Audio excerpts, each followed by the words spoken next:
Hey guys, how's it going? Hope you're doing well. My name is Crown, and today I'm going to read you some very interesting stories that I hope that you're gonna love. And now, without further ado, let's go!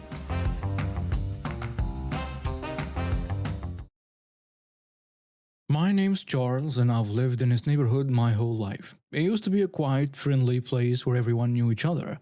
That all changed when he moved in. I remember the day clearly. I was 16, helping my dad mow the lawn when a moving truck pulled up to the house across the street. At first, we were excited to meet our new neighbor. My mom even baked her famous apple pie as a welcome gift. But as soon as the guy stepped out of his fancy sports car, I knew we were in trouble. He looked around the neighborhood with a smug expression, like he owned the place. When my parents went to greet him, he barely acknowledged them. He just grunted, took the pie, and slammed the door in their faces. That night the music started. It was so loud the walls of our house were shaking. My little sister Laura, who was only 10 at the time, came into my room crying because she couldn't sleep. I tried to comfort her, telling her it would be okay, but I had no idea how bad things were about to get. Days turned into weeks and the noise never stopped. It wasn't just at night either. This guy would blast his music at all hours, making it impossible for everyone to have peace and quiet. My grades started slipping because I couldn't concentrate on my homework. Laura was constantly tired and cranky from lack of sleep. But the noise was just the beginning. I started noticing him watching our house. At first I thought I was being paranoid, but then I saw him staring directly into Laura's bedroom window. It made my blood boil. We had to keep the curtains closed all the time, turning our home into a cave. Everyone in the neighborhood was suffering. Ezra, next door, who'd lived here for 50 years, was talking about moving. The Patels across the street were considering selling their dream home. It felt like our entire community was falling apart because of one selfish jerk. We tried everything, talking to him politely, leaving notes, even calling the police. Nothing worked. He paid the fines and go right back to his old behavior. It was like he enjoyed making everyone miserable. The final straw came when Laura turned 13. We threw her a small birthday party in our backyard.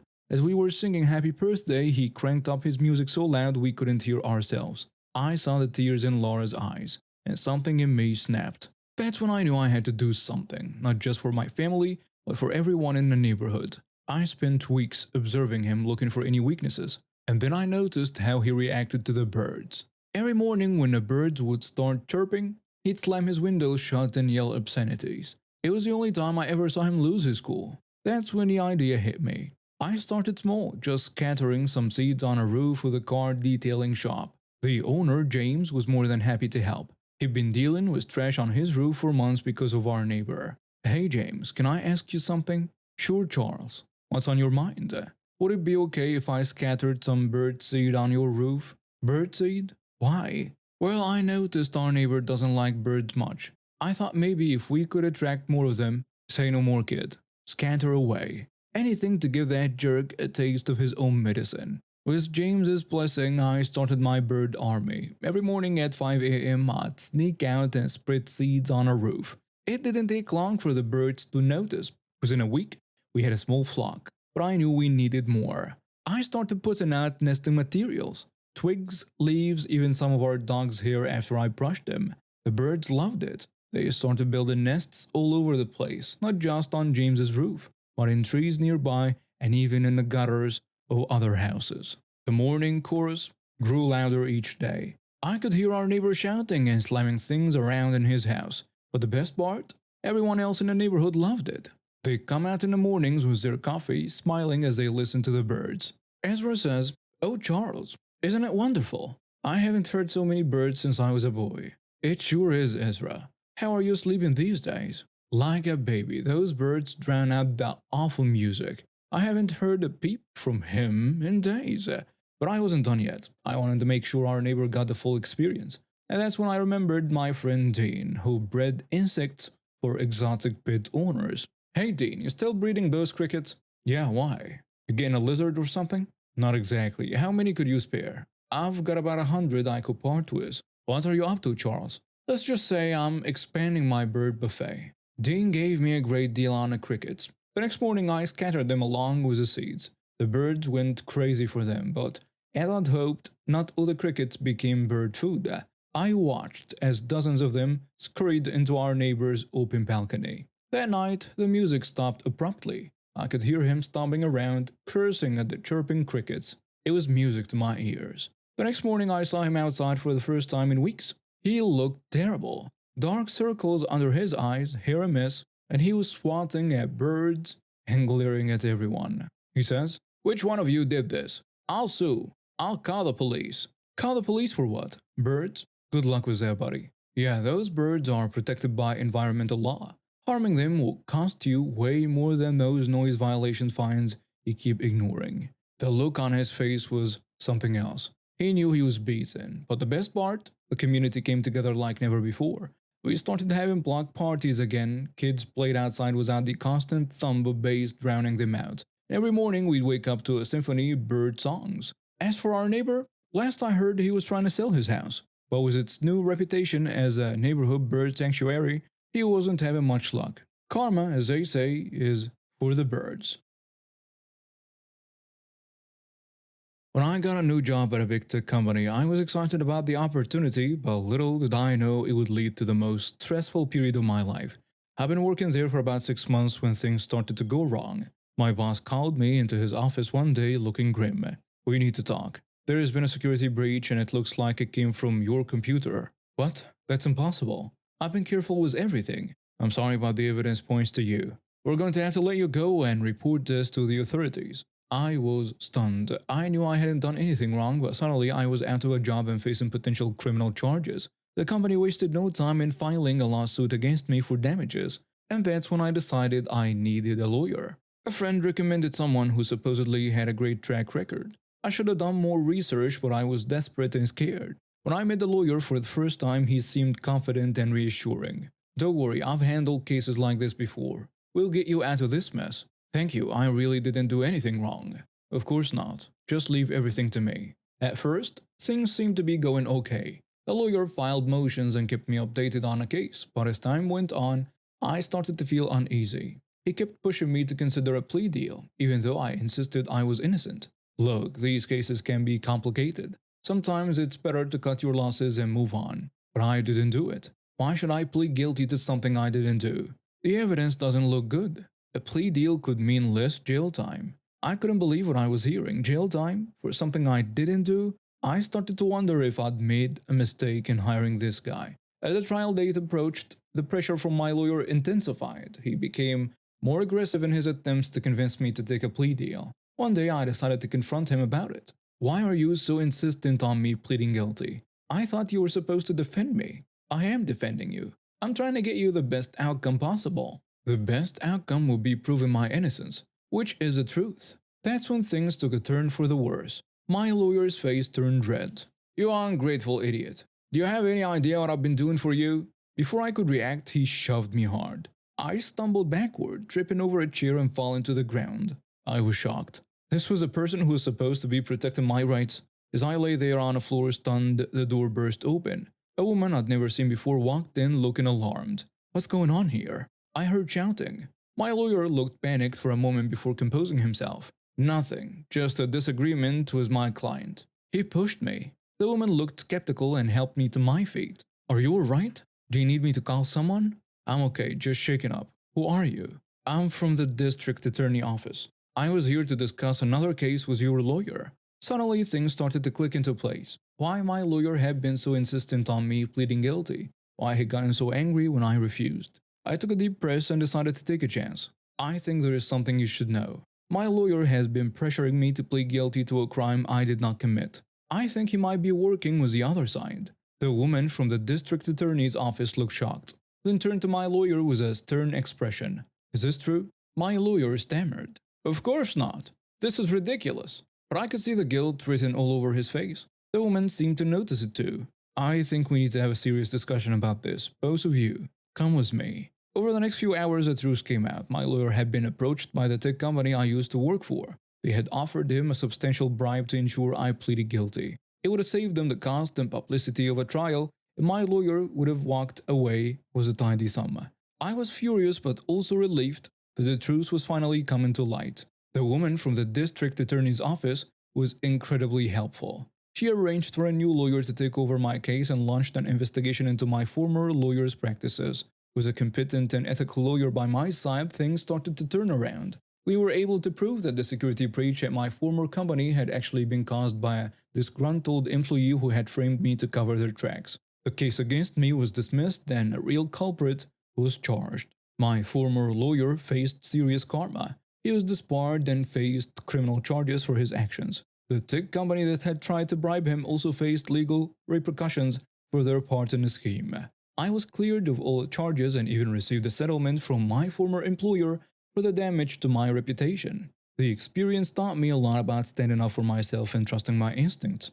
I realized that even people in positions of trust, like lawyers, can sometimes be corrupt. But I also learned that there are good people out there who are willing to fight for what's right. Now, as I sit in my new office at a different company that values integrity, I can't help but feel grateful for how things turned out. It wasn't easy, but I stood my ground and refused to admit that something I didn't do, no matter how much pressure I was under. Looking back, I realize how close I came to having my life ruined by greed and corruption. If that woman from the district attorney's office hadn't walked in when she did, who knows what might have happened. It's scary to think about, but it also makes me appreciate how things turned out even more. Here I am, 28 years old, living in Germany with a well-paying job, supporting both myself and my boyfriend. I moved to Germany 5 years ago for a job opportunity in tech. It was a big leap leaving behind my family and friends in the United States, but I was excited for the adventure. That's where I met Anna, my best friend and a bride in this whole mess. Anna and I clicked instantly. We bonded over being expats, sharing the struggles of adapting to a new culture and language. She was Italian, vivacious, and full of life. We became inseparable, helping each other navigate our new lives in Germany. 3 years into our friendship, Anna met Marco, a charming Spanish guy from a wealthy family. Within a year, they were engaged and planning a lavish wedding. Meanwhile, my own love life took an unexpected turn. I met George, a fellow American working in marketing. We hit it off and soon we were living together.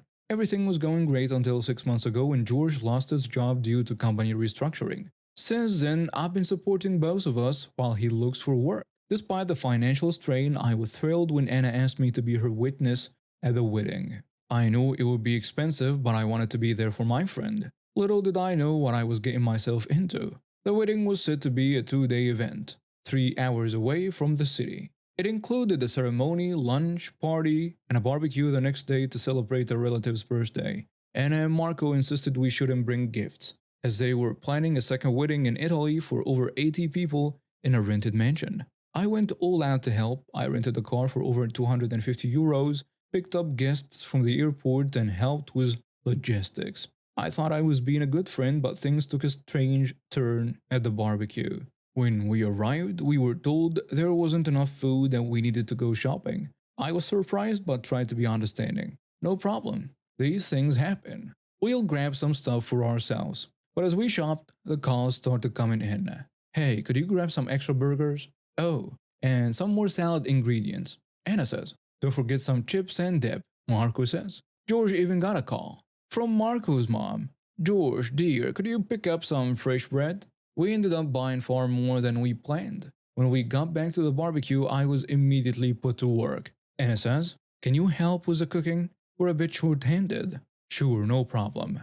I spent the next hour cooking, watching as the food we bought was distributed to all the tables. It felt like we were sponsoring the event we'd been invited to. The final straw was when George tried to get some of the bread he bought. Marco's mom says, oh no dear, that's for the main table. There is some older bread over there you can have. I was stunned. I looked around and saw Marco's cousin, who was supposed to be helping, nursing a hangover from the night before. Other guests were just lounging around enjoying themselves. Despite feeling used, I pushed those thoughts aside. This was Anna's big day and I wanted her to be happy. After the wedding, Anna and Marco asked me to take care of their plans for a month while they went on their honeymoon. I agreed, even preparing a nice bottle of champagne for the return.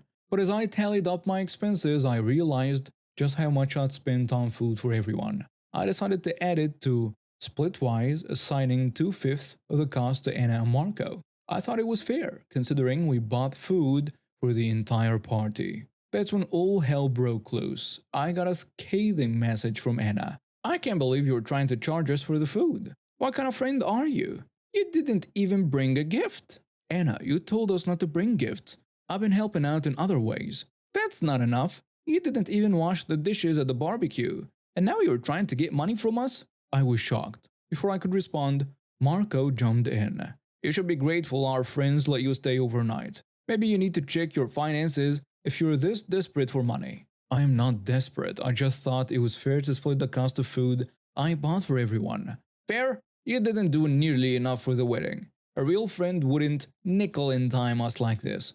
I was at work when these messages came through, and they completely devastated me. I couldn't believe my best friend and her new husband were treating me this way. I bent over backward to help them, and this was how they repaid me? After taking a few deep breaths, I decided to stand my ground. I've been nothing but supportive throughout this entire process. I rented a car, picked up guests, helped with logistics, cooked at the barbecue, and I'm taking care of your plans for a month. I followed your instructions not to bring a gift. I am not asking for reimbursement for any of that, only asking to split the cost of food I bought for everyone at your request. A real friend wouldn't keep score like this. A real friend wouldn't take advantage of another friend's generosity. You're being ridiculous. We're not paying you anything. At that point, I realized this friendship wasn't what I thought it was. I took a moment to collect my thoughts before responding. I say now that our friendship means different things to each of us. I've always been there for you, Anna, but it seems you only value me when I'm giving without expecting anything in return. I won't be taking care of your plans anymore. Please make other arrangements. I wish you both the best, but I think it's best if we go our separate ways. With that, I blocked their numbers and social media accounts. It hurt, but I knew it was the right decision. I didn't need friends who would use me and then discard me when I asked for basic fairness. The next day, I received a flurry of messages from mutual friends, some supporting me and others criticizing me. I ignored them all. Instead, I focused on moving forward. I took George out for a nice dinner using the money I would have spent on Anna and Marco's champagne. As we enjoyed our meal, George reached across the table and squeezed my hand. I'm proud of you. You deserve better friends than that. I smiled. It wasn't the ending I expected, but sometimes the best endings are the ones where you choose yourself. And now we have reached the end of today's stories. Thank you for watching and see you next time.